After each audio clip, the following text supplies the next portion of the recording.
বাগধারা পার্ট 3 অনুর্ভঙ্গপণ অত কঠোর প্রতিজ্ঞা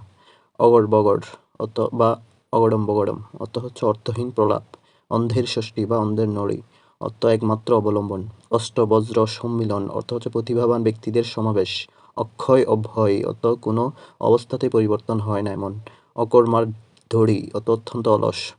অসাজন্ত অত বেমানান অন্নপ্রাশনের ভাত অত উঠে আসা অম্বল চাখা অত ক্রমাগত জায়গা বদল আউলিয়া চাঁদ অত যে অল্পতে আকুল হয় আটাশের ছেলে অত দুর্বল ছেলে আড়ং ঘাটা অত কেয়াঘাট আলেয়ার আলো অত দুর্লভ বস্তু আঁচল ধরে বেড়ানো অত ব্যক্তিত্বহীন আজল পাজল অত ঝাঁকুনি দেওয়া আকাল কেড়ে অত দীর্ঘহীন দিনহীন বা ভিখারি আদুর চুলি অত ঘুমটা খোলা আউল অত প্রসব করা আগা গাছতলা অত হচ্ছে আগাগোড়া বা আদ্যান্ত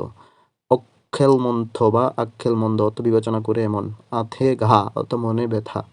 আসলে মুষল নেই ঢেকি ঘরে চাঁদুয়া অত হচ্ছে ঠিকমতো ব্যবস্থা গ্রহণের অভাব